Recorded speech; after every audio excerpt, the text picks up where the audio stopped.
नमस्कार, आप देख रहे हैं खबर 100 में हूं आपके साथ राहुल मौर्य। आइए रुख करते हैं इस वक्त की बड़ी खबरों पर, लेकिन उससे पहले एक नजर हेडलाइंस की ओर। मां अहिल्याबाई कोविड सेंटर में मरीजों का इलाज जारी, सीएम शिवराज ने मरीजों से की बातचीत। पश्चिम रेलवे ने तैयार किया कोविड सेंटर, रेलवे कोच को बनाया सर्व सुविधा युक्त सेंटर, 6 मरीजों का इलाज जारी। समाज सेवियों में दिखा मदद का जज्बा, जरूरतमंद लोगों की कर रहे मदद, भोजन की कर रहे व्यवस्था। एमवाय अस्पताल बनेगा कोविड सेंटर, अस्पताल में जल्द शुरू होगा इलाज, जनप्रतिनिधियों ने अस्पताल का किया दौरा।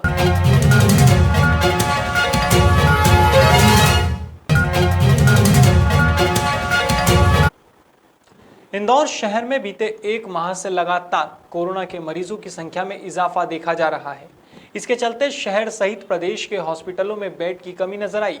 इससे कुछ मरीजों को होम आइसोलेशन की भी सलाह दी गई। हालांकि इस मुश्किल घड़ी को देखते हुए शासन प्रशासन ने खंडवा रोड स्थित राधा स्वामी सत्संग हॉल पर सामाजिक संगठनों के माध्यम से मां अहिल्याबाई कोविड सेंटर का निर्माण किया। यहाँ उन मरीजों को जगह दी गई जिनके पास आइसोलेशन में रहने के लिए घर पर पर्याप्त स्थान नहीं है। अब इन्हीं की खैर खबर लेने के लिए प्रदेश के मुखिया शिवराज सिंह चौहान ने वीडियो कॉन्फ्रेंसिंग के माध्यम से मरीजों और डॉक्टरों से बात की और साथ ही स्वास्थ्य संबंधी सुविधाओं के बारे में भी जानकारी ली।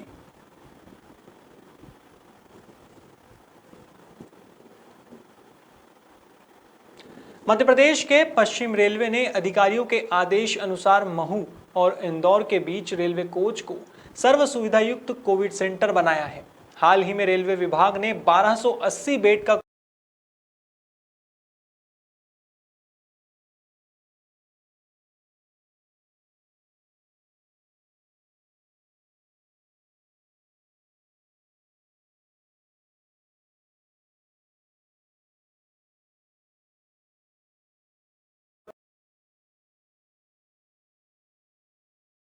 मापदंडों के आधार पर कोच तैयार किए गए हैं।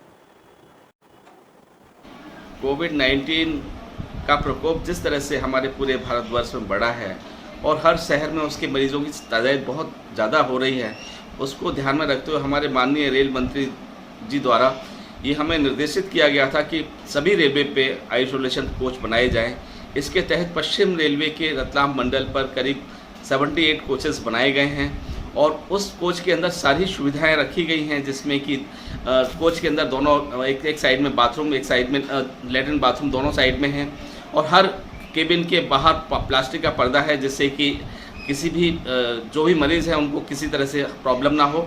और साथ में हर कोच के अंदर ऑक्सीजन के सिलेंडर रखे गए हैं और साथ में कूलर लगाए गए हैं, जिससे कि कोई गर्मी का भी प्रॉब्लम ना हो और मच्छर की जालियां लगाई गई हैं कि किसी तरह से मच्छर भी अंदर ना आ पाएँ। इस सारी सुविधाओं के तहत इन कोचों को टी स्टेशन पे रखा गया है, जो कि इंदौर से आगे जो महू और इंदौर के बीच के पास में ये स्टेशन है, वहाँ रखा गया है। क्योंकि कोविड-19 के मरीजों को जहाँ रखा जाता है वहाँ आइसोलेशन की पोजीशन होना ज़रूरी है। तो स्टेट गवर्नमेंट को आज ये सभी कोच हैंडओवर कर दिए गए हैं और उसमें शाम को 6 बजे तक करीब 6 मरीजों को रजिस्ट्रेशन करके उनको भर्ती किया गया है। इंदौर शहर कोरोना महामारी और लॉकडाउन की मार से जूझ रहा है। इस मुश्किल वक्त पर सभी की आर्थिक व्यवस्था भी डगमगाने लगी है। हालांकि इस दौर में कुछ लोग हैं जो मानवता को सर्वोपरि रखते हुए मदद के लिए आगे आ रहे हैं। कुछ ऐसा ही मदद का जज्बा समाजसेवी गौरव वर्मा और उनकी टीम का देखने को मिला है। वे शहर के अस्पतालों सहित अन्य जगह पर भोजन वितरण का कार्य करा रहे हैं। दिन भर में करीब 400 से 500 लोगों के लिए भोजन की व्यवस्था कर रहे हैं। साथ ही ठंडा पानी और छाछ की व्यवस्था भी कर रहे हैं। विधायक महोदय संजय शुक्ला जी, ये उनके नेतृत्व में गौरव वर्मा द्वारा उनके साथ में ये किया जा रहा है। इससे जाने के बाद फिर हम एमटीएच जाते हैं, एमटीएच नहीं जाते। दिन के और रात में अगर इंक्वायरी आती है तो उनको देते हैं। इंदौर के हेमवाय हॉस्पिटल में अब जिला प्रशासन ने कोविड सेंटर बनाने की कवायद शुरू कर दी है। यहां पर चौथी और 5वीं मंजिल पर कोविड-19 सेंटर बनाया जाएगा। इसके लिए इंदौर के प्रभारी व कैबिनेट मंत्री तुलसी सिलावट, सांसद शंकर लालवानी सहित अन्य जनप्रतिनिधियों ने अस्पताल का दौरा किया। बताया जा रहा है कि सोमवार या मंगलवार से यहां कोरोना मरीजों का इलाज शुरू कर दिया जाएगा। वहीं दूसरी तरफ चाचा नेहरू में बच्चों के लिए उचित उपचार मुहैया कराने को लेकर भी जनप्रतिनिधियों ने दौरा कर स्वास्थ्य विभाग के अधिकारियों से चर्चा की ताकि इलाज में किसी भी प्रकार की कोई समस्या का सामना न करना पड़े। नेहरू और दोनों का क्या है जी, आप खुद जानते हैं, कई दिनों से थोड़ी दिक्कत पड़ रही थी।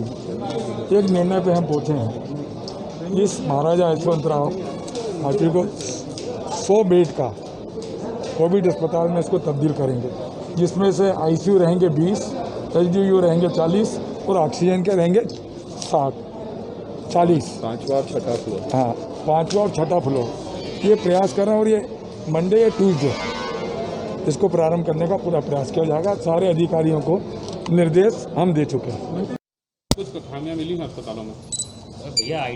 देखिए, जिस प्रकार ये बात हुई थी पिछले दिनों की, हमें कोविड के बेड बढ़ाना है और हमारी प्राथमिकता है कि शासकीय स्तर पर ये बेड बढ़ाए जाएं।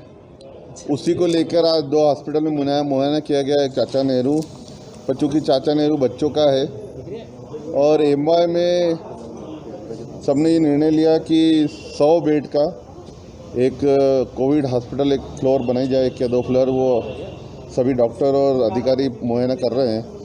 मुझे लगता है आने वाले 2 दिनों में ये 100 बेड का एमआई में कोविड शुरू हो जाएगा। तो बच्चों के लिए भी कुछ हॉस्पिटल हमने कहा बच्चों के लिए भी विशेष केयर करने के लिए और उसकी भी चिंता कर रहे हैं। मध्य प्रदेश पुलिस महकमे के विशेष शाखा एसपी डॉक्टर राजेश सहाय इन दिनों अलग अलग भूमिकाएं निभा रहे हैं। इस वक्त इंदौर पुलिस कर्मियों के लिए एसपी संकट मोचन की भूमिका निभा रहे हैं। इन दिनों कोरोना काल में पुलिस की व्यवस्थाओं को लेकर तो एसपी डॉक्टर राजेश सहाय सक्रिय हैं, लेकिन साथ में वे संक्रमित पुलिसकर्मियों का उपचार करते हुए भी नजर आ रहे हैं। गौरतलब है कि पुलिसकर्मियों के इलाज के लिए डीआरपी लाइन में अस्थायी कोविड-19 सेंटर बना है, जिसमें सिर्फ एक डॉक्टर दिनेश आचार्य अपनी कमान संभाले हुए हैं। अब ऐसे में उन्होंने एसपी डॉक्टर राजेश सहाय से आग्रह किया, जिसके बाद अब ओपीडी में मरीजों को देखना एसपी साहब ने भी शुरू कर दिया है। हाँ, हमारे यहाँ एसपी स्पेशल ब्रांच में एसपी हैं डॉक्टर राजेश सहाय। वो चूँकि मेडिकल डॉक्टर हैं तो वो अपना पूरा काम करने के बावजूद, उसके बाद सारा काफ़ी बिजी रहते हैं, उसके बावजूद आकर के और यहाँ पर कम से कम 2-3 घंटे 4 घंटे, इवन शाम को रात को अगर फ़ोन करें तो उस वक्त भी तुरंत आकर के और काफ़ी कुछ उनसे काफ़ी कुछ हेल्प है, क्योंकि मैं अकेला हूँ और उनसे काफ़ी सहारा है। वहीं इंदौर डीआईजी भी डॉक्टर राजेश सहाय के सहयोग को काफी अहम कदम बता रहे हैं। दरअसल बेहतर स्वास्थ्य सेवाएं मिलने से इंदौर पुलिस को एक हिम्मत मिल चुकी है। जी, ये बहुत ही हमारे अच्छे अधिकारी हैं doctor Rajesh Sahay. He is MD doctor हैं और वो अपना स्पेशल ब्रांच का काम तो कर ही रहे हैं, साथ ही साथ जो हमारा हॉस्पिटल है उसमें भी अपनी ड्यूटी दे रहे हैं। ये एक और अनुकरणीय उदाहरण है हमारी निष्ठा का और कर्तव्य पे परायणता का। इस मौके पर एसपी राजेश सहाय ने बताया कि मैं अपनी खुशकिस्मती समझता हूं कि मेरी पढ़ाई आज किसी काम आई है, जहां एक ओर देश के लिए सेवा कर रहा हूं और दूसरी ओर जनसेवा का भी सहयोग मिल रहा है। यह बहुत बड़ी बात है। बिल्कुल सही है। ये मुझे अपॉर्चुनिटी मिली, जैसे सबने बोला, डीआईजी सबने बोला कि, और हमारे जो सीनियर ऑफिसर्स हैं सबने बोला कि भाई इतना समय आप दे सकते हैं दें, तो उसके अनुसार जो है जो टाइम अवेलेबल टाइम है वो मैं यहाँ पर डेडिकेट करता हूँ और जो भी पेशेंट्स हैं उनको देखता हूँ और जो मेरे स्तर का है वो सब करने के लिए। फिलहाल खबरों में इतना ही। देश और दुनिया की तमाम खबरों के लिए देखते रहिए खबर 100, जनता की बुलंद आवाज़।